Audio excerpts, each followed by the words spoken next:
When I was their age, I was a lot like them. I didn't have a dad in the house. And I was angry about it, even though I didn't necessarily realize it at the time. I made bad choices. I got high without always thinking about the harm that it could do. I didn't always take school as seriously as I should have. I made excuses. Sometimes I sold myself short. And I remember when I was saying this, Christian, you may remember this, after I was finished, the guy sitting next to me said, "Are you talking about you?" I said, "Yeah."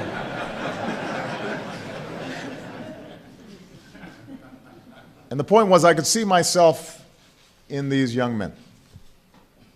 And the only difference is that I grew up in an environment that was a little bit more forgiving. So when I made a mistake, the consequences were not as severe.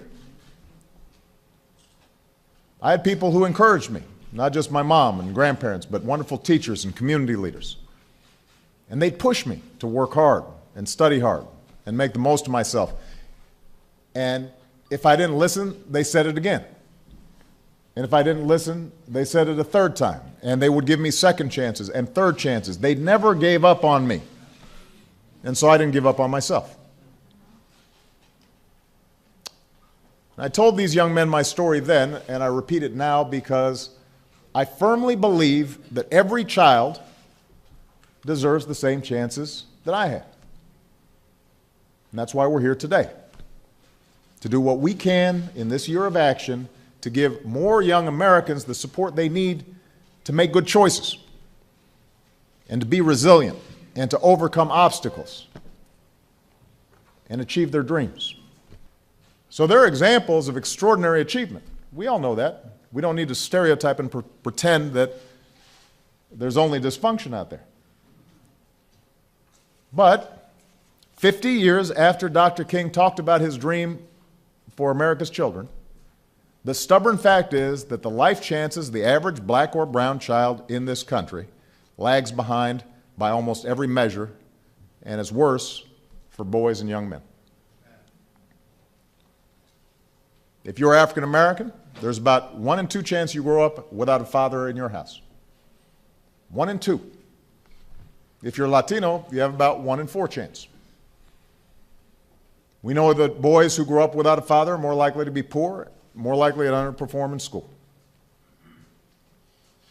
As a black student, you are far less likely than a white student to be able to read proficiently by the time you are in 4th grade.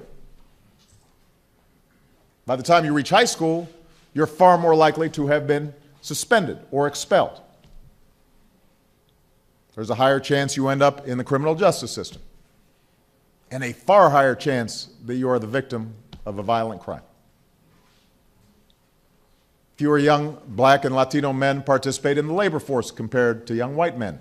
And all of this translates into higher unemployment rates and poverty rates as adults.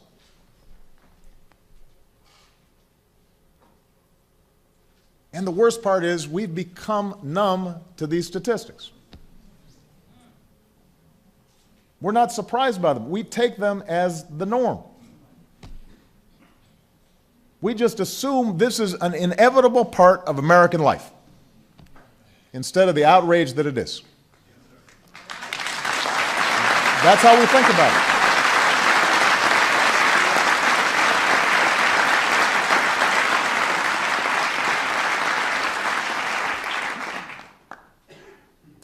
It's like a cultural backdrop for us in movies and television. We just assume, of course, it's going to be like that. But these statistics should break our hearts, and they should compel us to act. You know, Michelle and I are blessed with 2 beautiful daughters. We don't have a son.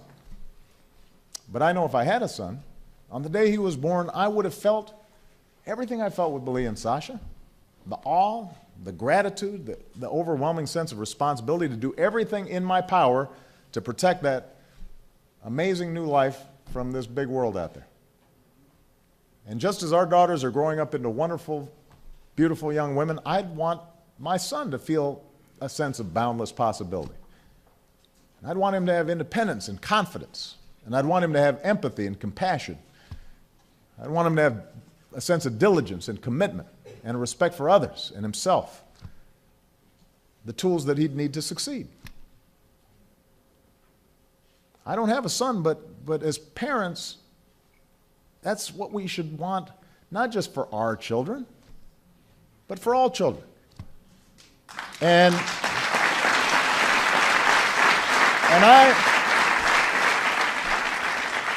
I believe the continuing struggles of so many boys and young men, the fact that too many of them are falling by the wayside, dropping out, unemployed, involved in negative behavior, going to jail, being profiled, this is a moral issue for our country.